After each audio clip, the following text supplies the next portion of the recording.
Hi, I'm RC Jim, and as you can see here, we've got an interesting project underway. This is an old Seagull ARF kit designed for a nitro glow fuel motor. We're building it with electric, and we're building it from a kit. Now, you can't, I believe that these are discontinued. I've looked online, I can't find anything like it from Seagull. Most of their planes nowadays seem to be the larger set of ones, and they do have a great big Corsair that they're offering. But this little guy here, I don't see those around at the moment. So it's an older kit.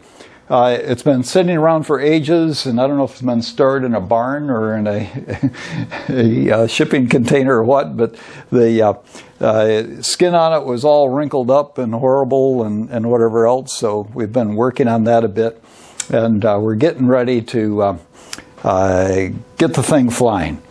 So this is the first video in the series where we'll go through what we've did as far as getting the skin looking halfway decent, getting the motor installed, getting the control surfaces in place and hooked up and that type of thing. And then we'll have another one following that for the final touches. So you probably won't find this exact plane anyplace. If you do, look for it in the hobby shop. That's what the box looks like. But while you probably won't find this precise plane, a lot of the things that we have to work through into getting us into electric, something that's not designed to have a battery get in and out of it easily and stuff like that. We're trying to make it to where it is easy. And a lot of the little challenges that we come along are things that you will face in some work that you are doing. So have a watch and see what you think. As we look at the plane and we see all these wrinkles, what's happening is the clear plastic that is on the outside of the covering has become separated from the blue adhesive that's under the covering. And that blue that's underneath the clear, that functions both as providing the color and providing the adhesive to hold it down. It's old, it's not sticking very well. And even sometimes when we get it stuck on, it comes unstuck really easy. But we thought, well, for what we're doing right now, rather than recover the whole thing, let's work with what we've got, make it as good as we can, and see how many miles we can get out of it. Now, this one side we've already gone over, and so you can see it's reasonably good. And so now we're working on the opposite side. And I want to show you some of the techniques that we're using and getting heat applied and getting these things worked out.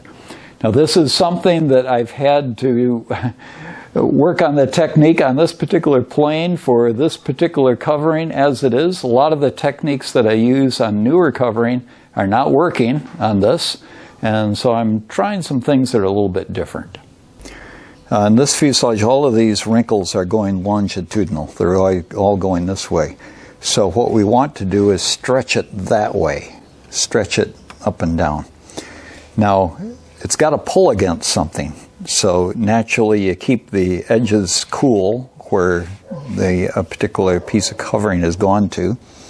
In some cases, that's a bit tricky to know in that, say, down here on the nose, this piece of covering just comes down to here.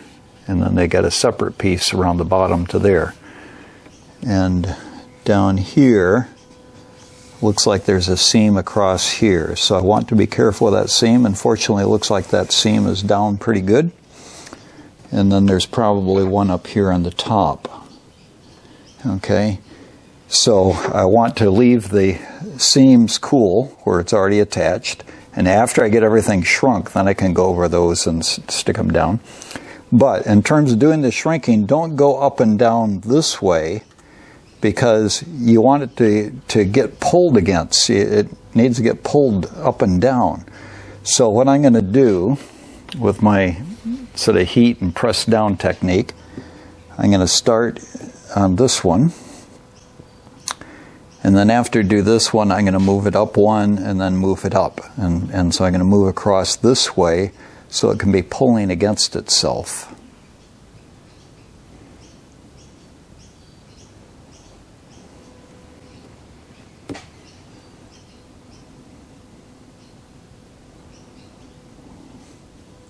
One advantage of using iron with this is that you know that you got a safe temperature that you can work at, you know, whatever you've worked out, and you're not going to burn it. I did start out trying to use the heat gun, and that oftentimes in a large area, a heat gun is really good for pulling stuff because it can heat without pressing down, and that allows it to shrink. Okay, so I've got that stuck down there, so now I'm going to move up this way one. And I got a sticker there, so I want to be real careful that I don't slide the iron one side or the other. If I'm moving it, I'm just rocking it. I'm not dragging it sideways or anything like that on the surface, because otherwise I'll get caught on that sticker and I'll mess it all up. And I'm not real sure about how hot I can get that sticker, so that's another caution. Okay, so you get it hot, and then as you're pressing down with a mitt, the idea there is that you're allowing it to cool with the clear plastic that's on the outside pressed against the adhesive. And so it's held in place while the adhesive cools. Okay, so you see how nice that is going across there? That's one of our better ones. Up here I didn't do quite so well. Sometimes it, you know, responds better than other times, but this is the basic idea. So you're letting it get nice and hot, and then you're holding it in place. And you can feel that heat come up through the mitt, and as that heat begins to dissipate, then you know it's cooling down. Yeah, that looks good. Okay, so that should be helpful, hopefully. Okay, so we've now worked out the location for our battery box. What we did first off was we used a pin, and we stuck the pin in through here. Well, we first put this tape on there, sighting down the bulkhead here. We took the tape, held it out below it, sighted down to get where we thought the edge of the tape was on that. Then where the edge of the tape was, we poked a pin through there, turned it over, had a look, and yes, it was, you know, a couple of millimeters in front of the bulkhead. So we figured the bulkhead's right there. And then the next thing that we did was we used a plastic scale to get a straight line on there, or a line that's perpendicular to the axis of the plane. So we take this plastic ruler and we get the ends of it together down at the bottom and get it snug against the plane, and use that to get our perpendicular line. We decided to make it the width of the black stripe because we think that's enough to get the battery in there.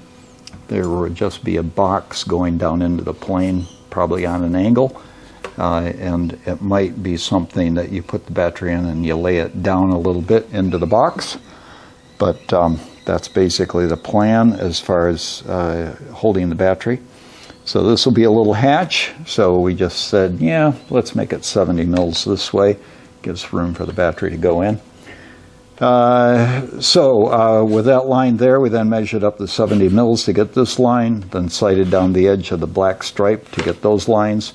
We'll now use a hobby knife to cut this out. We don't have any bulkheads that we're going to be cutting through. The bulkhead is right behind that line, or right on that line probably. So we should be good in terms of just being able to cut it with a hobby knife with balsa. If there was something we had to cut through, like a little thin bulkhead or something, then what we'd be doing is we'd use a hobby knife to get up to that spot, but then we'd use the little saw blade that's the width of a hobby knife to saw through it. But we want to not use anything that makes a wide cut here. We want something like a hobby knife that just separates the two bits so that it'll fit right snug right back into the hole.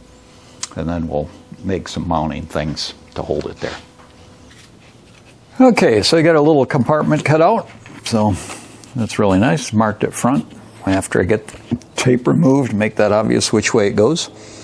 Had a bit of a problem in that I wanted, my original plan was to put the battery in like this, And unless we put a hood scoop on it, that's not going to work.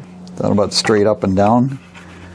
Boy, that comes close, but by the time you get these wires and stuff in place, that's not going to work. But thinking about where the wing comes down here, I've taken out this cross piece that was in there, and this will slot down in there like that, and so you actually can have a tray that allows that to go forward and backward. So that's even better. Okay, so it can be all the way to the front, or it can be farther back, and it's got room to get into that and stay above the wing.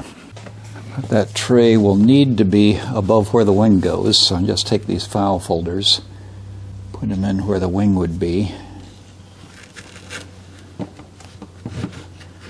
and that certainly clears that fine.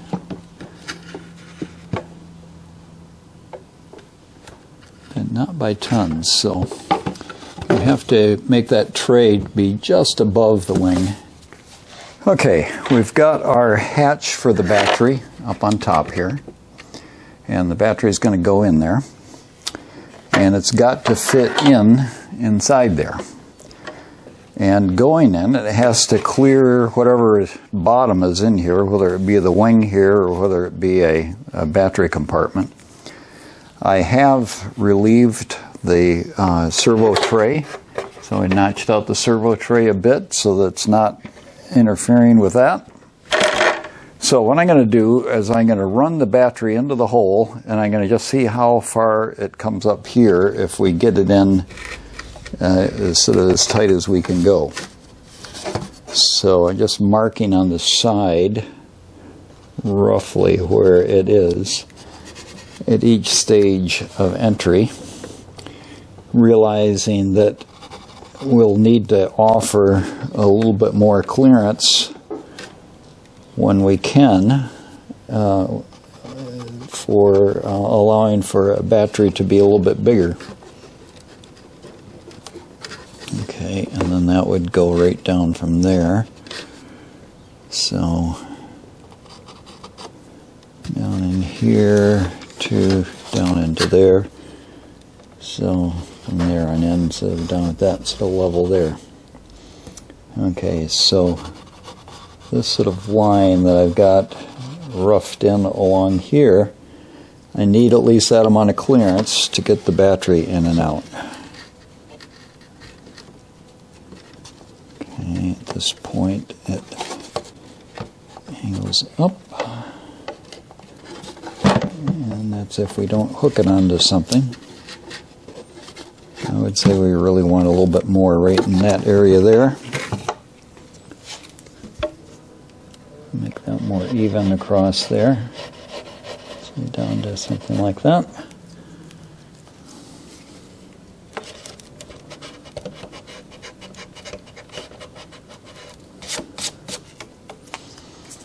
Okay, so it comes in, clearing, clearing, clearing, clearing, clearing. Someplace here I can lift it up and slide her in. Now the question is, where will it end up? Will it end up there? Will it end up back here? And what I'm thinking is I could basically have a support on this panel here.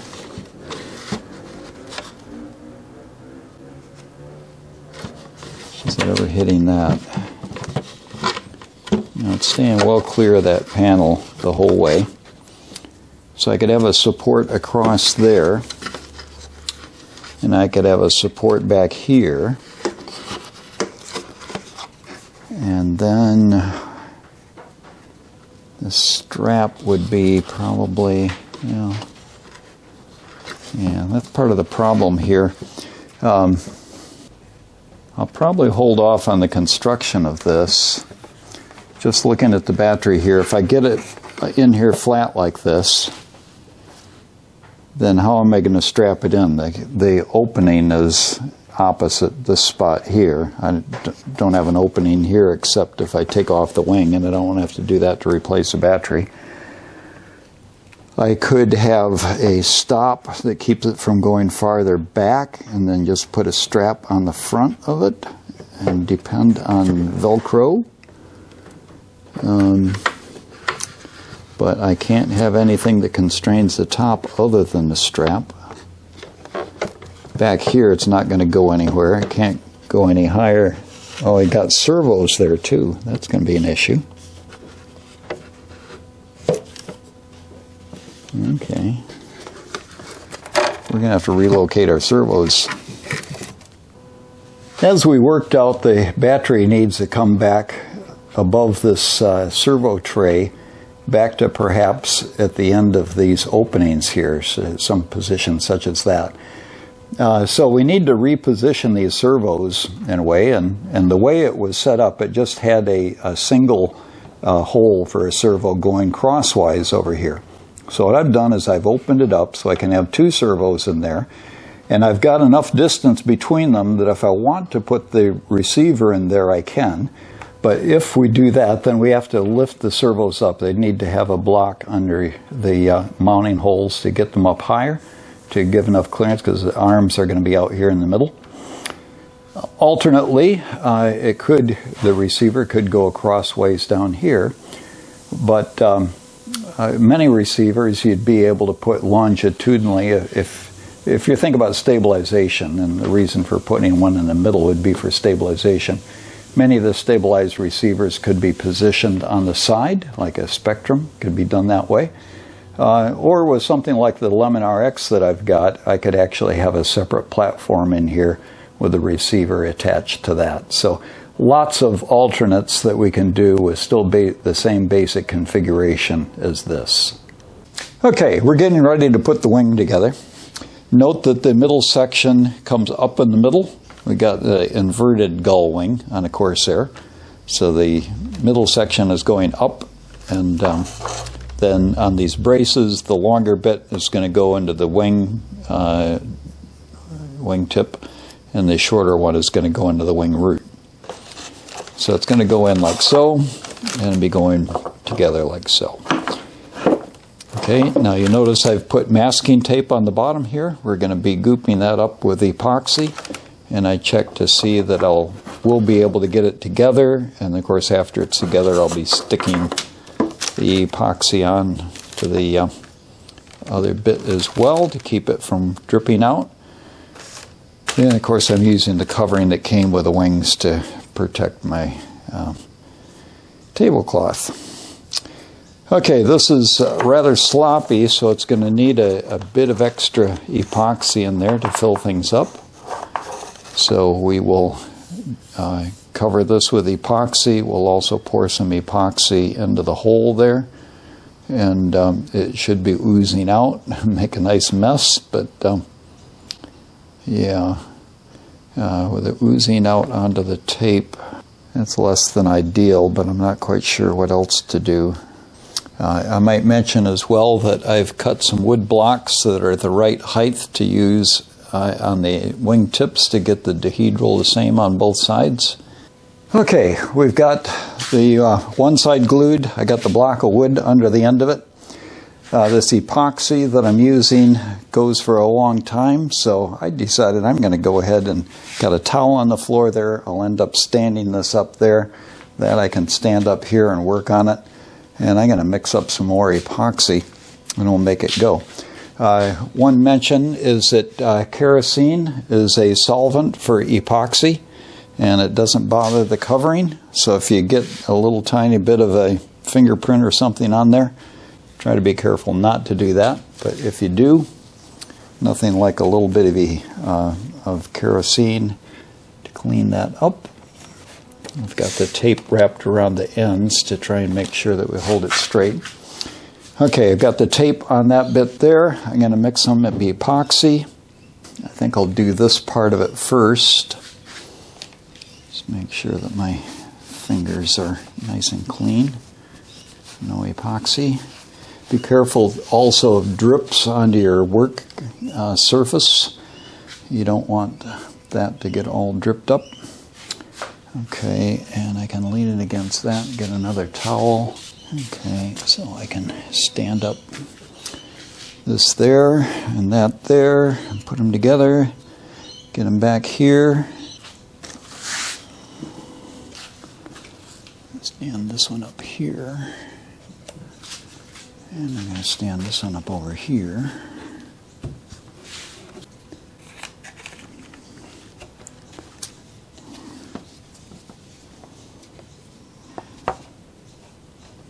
Okay, clever way to do this where I don't get drips, huh?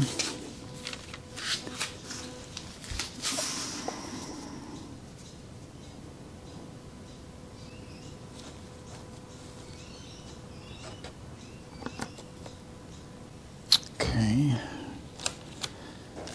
now this one, a long bit goes into the wingtip. Don't mind going out beyond the join as long as I keep my fingers out of it. Okay, now we want to get that part ready to go. Okay, get this out of the way. Get my hands cleaned up again.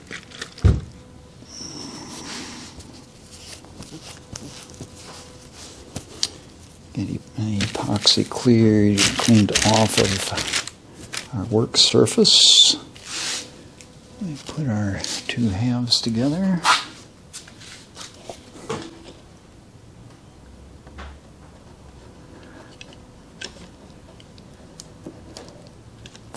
Yeah, that had plenty of epoxy. So first thing I'm going to do is I'm going to put it upside down, and I'm going to clean it up and add a bit of tape to it. Oh, look at that big gob of epoxy there. So now with it all nice and clean, I'm just going to give it a bit of an insurance policy with a bit of extra tape here.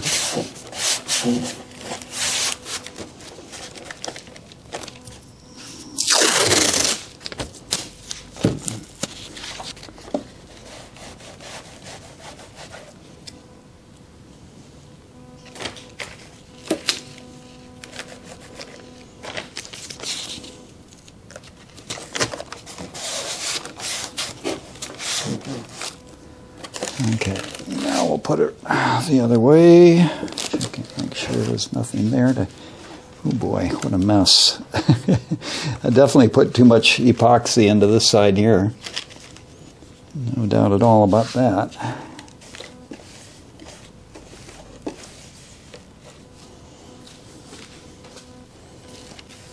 This side looks pretty good. Okay, now...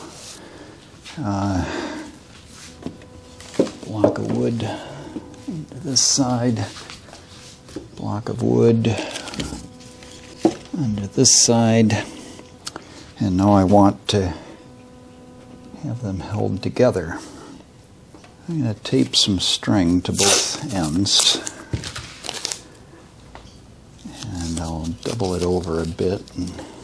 Okay, we'll tie this end of the string onto this end of the rubber band, and then I'm going to get some tape to tape it onto this end.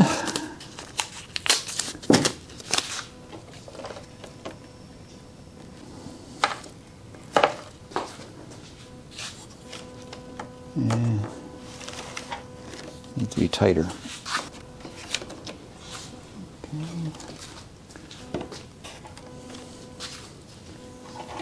Okay, that's under there. Walk it over here. Okay, now we're looking for any drips or things that need to get cleaned up. Okay, we will let that harden, and that should be one complete wing assembly. We've now got our wing all together. We've put the tape over the joins. They tell you in the instructions to trim it at the leading and the trailing edge, and that's probably a good idea. But I decided to wrap it all the way around. I thought I could pull it and stretch it, but this is kind of a reinforced tape. It doesn't really stretch. So I've got a wrinkle here, and I've got a bit of a wrinkle at the front and whatever. and the color doesn't match. But anyway, it's on. So we're getting ready to install the servos, and for the servos, the lead is going to come out of this hole here. And what I like to do when I got a hole in the covering like this is I like to burn the edges. So I've cut it out to get it close to where the edges are. And then I've got my little wood burner thing here. And I just go around the edges to give it a nice, solid, non-rippable sort of edge that's sort of glued in place. Okay, so that's a nice way to do an opening through covering. If it's a small one, you can just use a wood burner to poke right through it, but one like this, where there's a lot of excess material, I just left a little bit around. Okay, so we're going to run a string down through there so that we can get our servo lead through, and then we'll install the servo and put some screws in and so forth. So I've used a nut on the end of a piece of this string with the wing up on end. We dropped it through there, wiggled it around until we could see it down here. We've now got a servo rigged up with an extension long enough to get through there. I've used some heat shrink tubing to make sure that that never ever comes apart. We will attach this onto the string, pull the string through, and then we can attach the servo in place. Okay, it's going to pull in the direction of the string, so what I want to do is have a little bit of a taper on the end that's coming from the string, just to help it get through obstructions and things like that as I pull it through.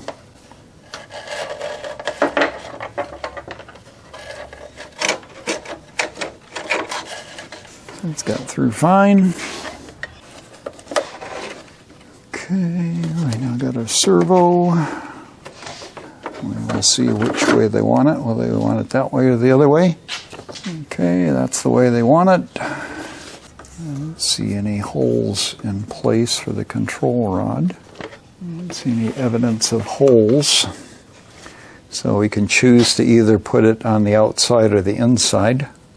I'm going to put the ailerons on the outboard part of the servo. So it'll be just opposite to that on the other side. That way they're going to go in opposite directions. And I'm going to put it on the outboard because that's closer to the middle of the servo, and it's also closer to a hinge. So we want it to be perpendicular. I might mention as well, having a look at the control horn that they've given us and the amount of movement that we've got. There's not an awful lot of movement there. It's not going to be terribly aerobatic. It'll probably fly scale-like.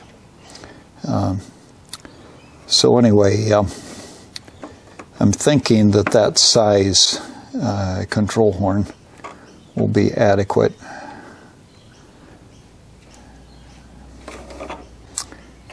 And if we go with slightly different, it's only going to be a little bit different. So that should be all right. Okay, so actually we've got holes near the outside as well, so I'll probably end up using those. It's going to be roughly right there. And it's going to be on a line. Yeah, pretty near the edge of that. Okay. That's the line that it's going to go on.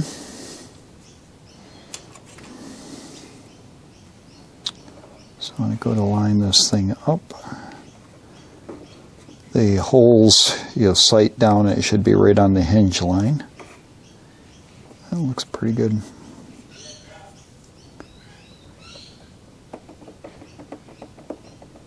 Okay, that looks pretty good. What I'm going to do is I'm going to put one screw in, and then I'll use the bracket to be a template for the second hole.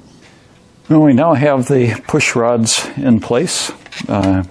Basically, to get those in, we first off use the wood burner to burn out the slot. We dropped a string down on each side to get it down where we could get at it. We then taped the strings to the end of the push rods, pulled on both strings together to get them through the holes. And so that's all good. We've then cut the covering off of here and used the burner on the edges of this slot. And this covering just, it's really old and it doesn't like to stay stuck. But anyway, now we're getting ready to do it up here. So essentially with this, we've cut off the bulk of the plastic because we don't want it interfering with things. But then we just use the wood burner along the edge just to give it a nice tight edge. And it's a lot better than having a loose set of edge that could then come unstuck.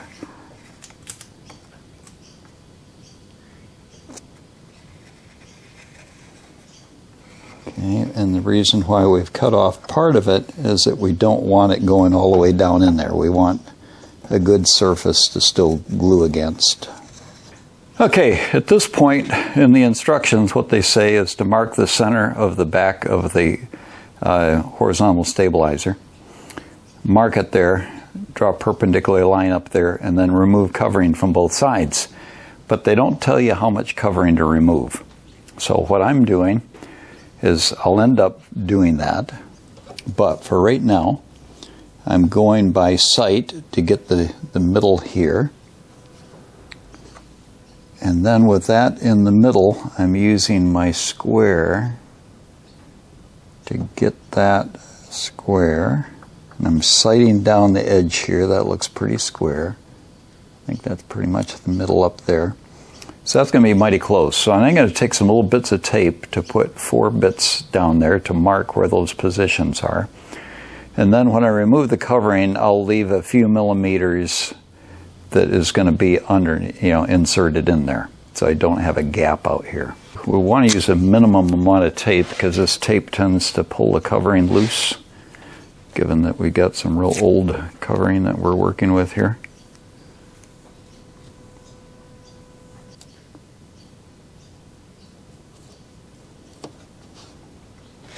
Okay, we'll just check and make sure that hasn't moved significantly.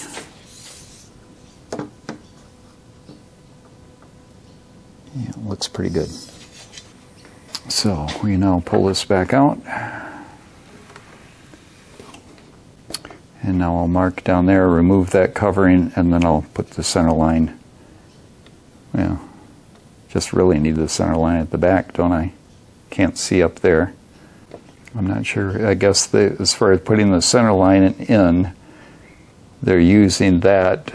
Yeah, they're probably, what they're thinking is put the center line in there, and then you can measure what this is, and then put it equal on each side, and measure what that is.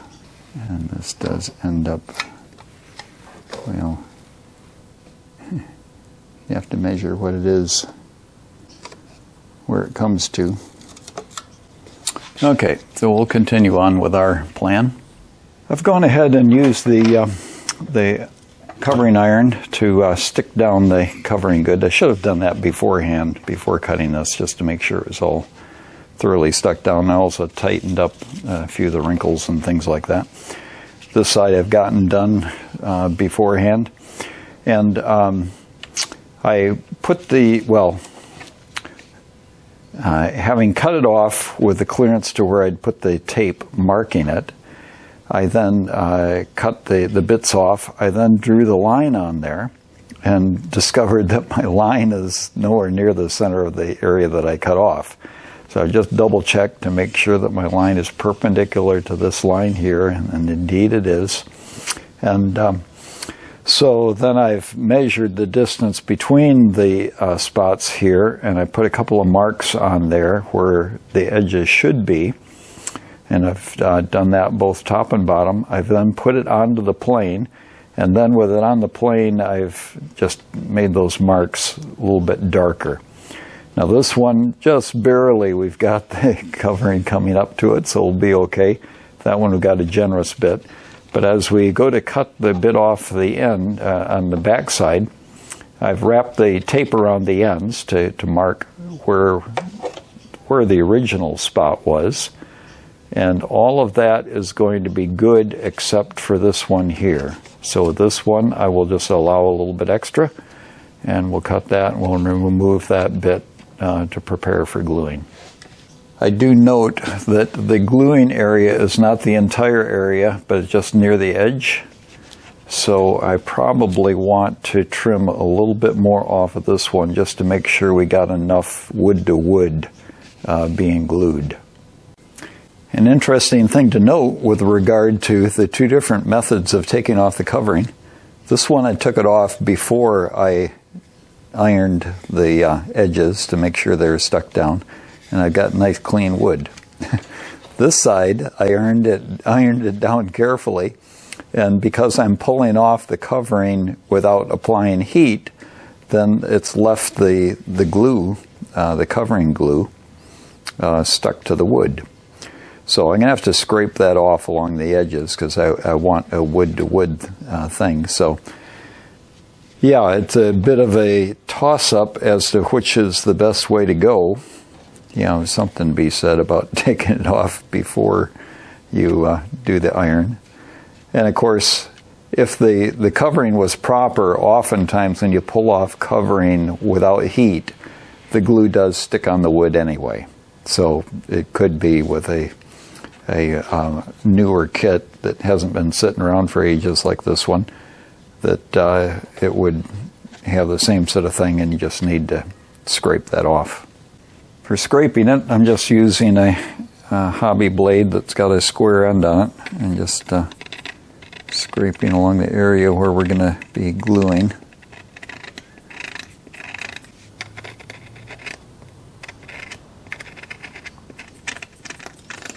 Again, with this particular model, it just has strips down the sides where it's going to be glued. Won't be glued in the middle, so you don't have to worry about that. Okay, that's going to do the job, I believe. Yeah, so this end was fine. That end is the one that was off a bit. I do need it to locate it here to here. I'm going to try and cut just through the tape and not through the covering.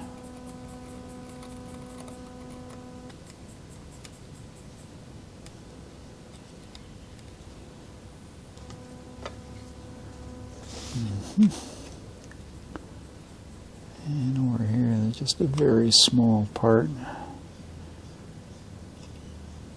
The idea is I want to apply the glue, but I want something to help me locate it. And I don't want the tape to be in the glue. Okay, we don't need it on the bottom side. All we need to do is locate it on the top. Back here, our original tape is pretty good, so I'll just pull off the extra bits that I added.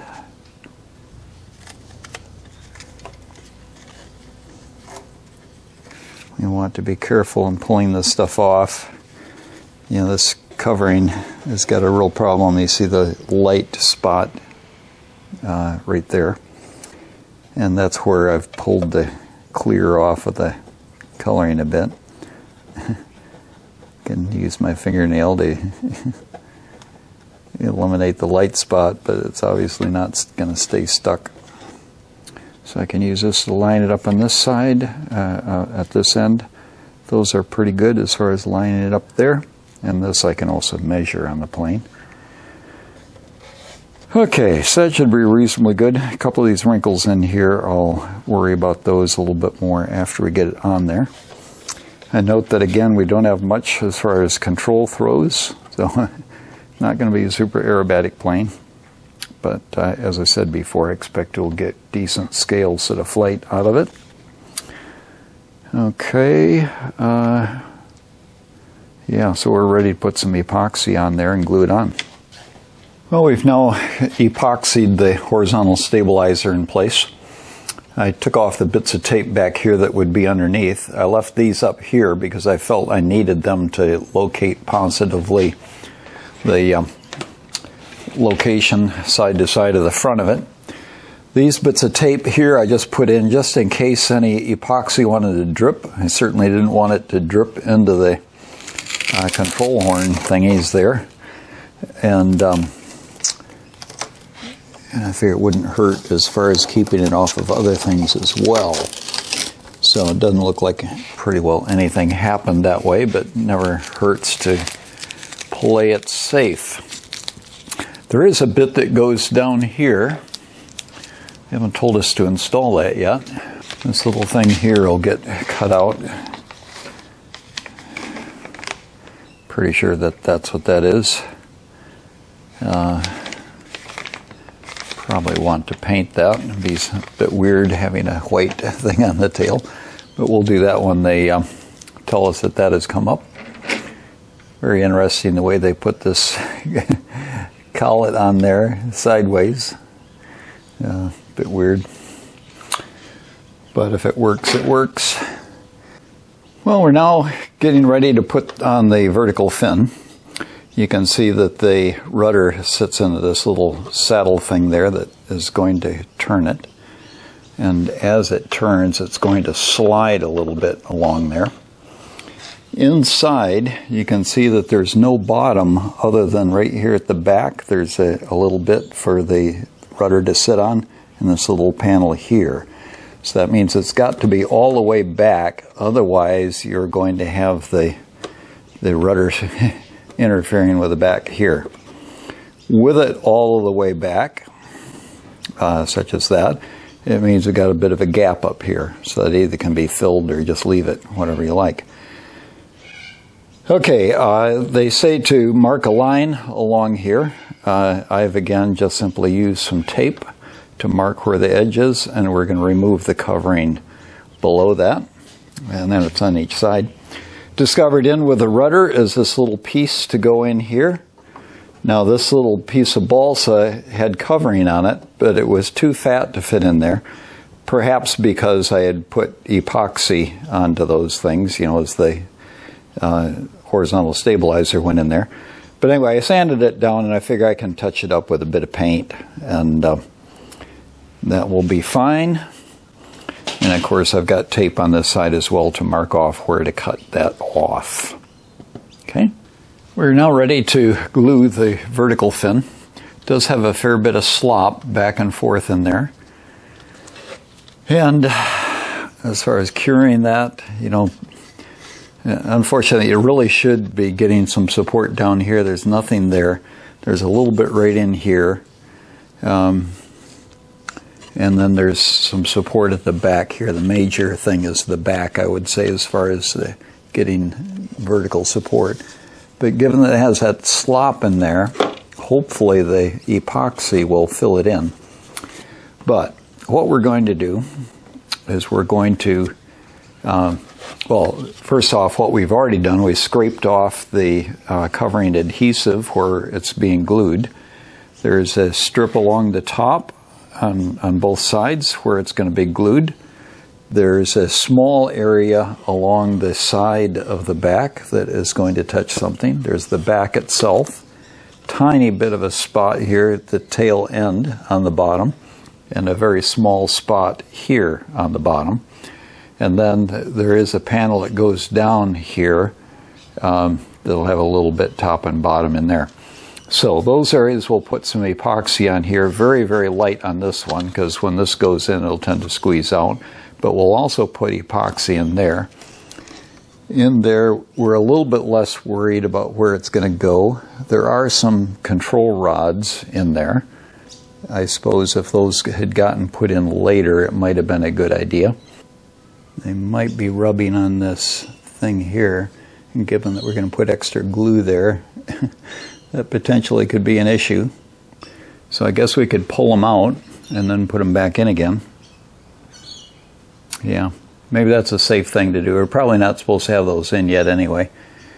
So we're going to pull out the control rods just so that if any glue drips down in there, it'll harmlessly go down to the bottom and won't be gluing a control rod in place. That's the last thing we'd want. Okay, so we'll do that. Pull the control rods out, get our glue mixed up, or epoxy that we're going to use. put it on the surfaces in here that are going to get it very lightly on the vertical fin, stick it in there. Oh, and then what I'm going to do after it's in there, I'm going to be using a square and just looking to see that it's even going up and down. But I'm going to use a bit of tape right across this whole thing here to hold that in that vertical position once I've got that established. Okay, let's do it.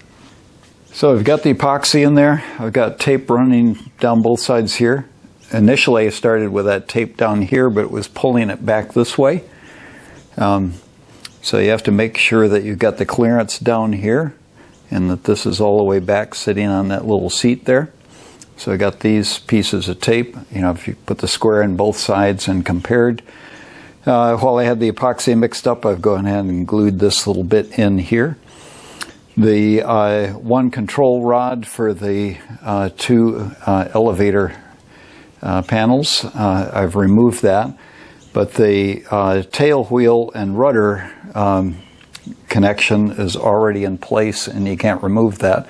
So I just took it loose from the servo and moved it to where it's in the middle of the plane and not touching any of the bulkheads back there. So that's going to be fine even if it does get dripped on. One other thought with regard to doing the epoxy on this tail, and that is that I noticed that where I'm applying the epoxy here and wanting a good portion in there to secure the back of that vertical fin, it was very close to being vertical over this tail wheel, and that has to pivot on a shaft, plastic thing in there that the metal rod goes through.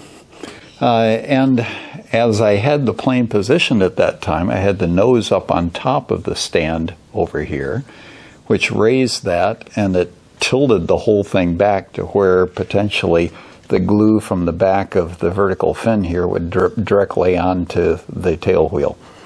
So I've lowered the nose, left the tail end up high, so hopefully any drips from there are going to drip in front of that tail wheel.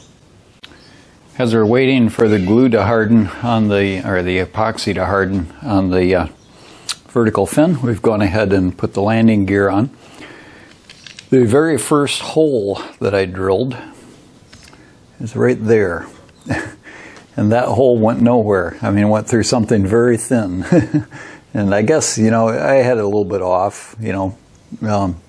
But anyway, so after that, I've made sure that I've put the screws in as close as possible. You got these elongated slots on these straps. I've made sure I've got them all the way on the inside. And those have gone through probably at least 10 mils of wood.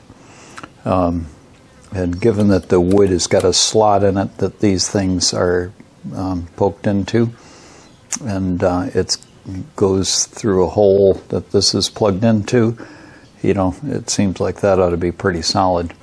So one of the disadvantages of an ARF is, you know, if you built this yourself, you'd know how big that piece of wood was, and you'd know whether it was a critical thing. So anyway, no particular harm done. On these collars, they are rather dodgy. I was trying to tighten the one up on the outside of this one over here, and I stripped out the threads on the bolt.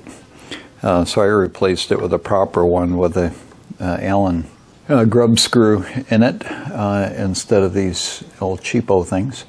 But anyway, these ones over here seem to be on there solid, so I've gone ahead and used it. Wheels are not terribly round, but you know, they can be bouncing along the ground anyway, so I think they'll do the job. Well, our build is progressing well, but it's time to let you have a break. So stretch your leg, get a cup of whatever, but very soon there'll be the follow-on video that will take it from where we are right now. Got a few dicey things to happen. We got this little forked guy that controls the elevators, and we've got to get that in there, and we've got to dodge the one that's permanently or semi-permanently installed for the rudder and the tail wheel. and get those things through the holes in the back and all. We've got to get our battery box finalized as to the location and things like that. Get a few things sorted out with the cowl. Get all of our servos connected. We've got some of them connected at the moment, but we'll show you more about that. And of course, the control surfaces for the back here. And yeah, and then of course we've got to do our test flight and see how this thing flies. So make sure that if you haven't done so already, subscribe, and then here's that next video that you'll be wanting to watch. I'm RC Jim signing off. You have a great day and enjoy your flying as well as your assembling and building.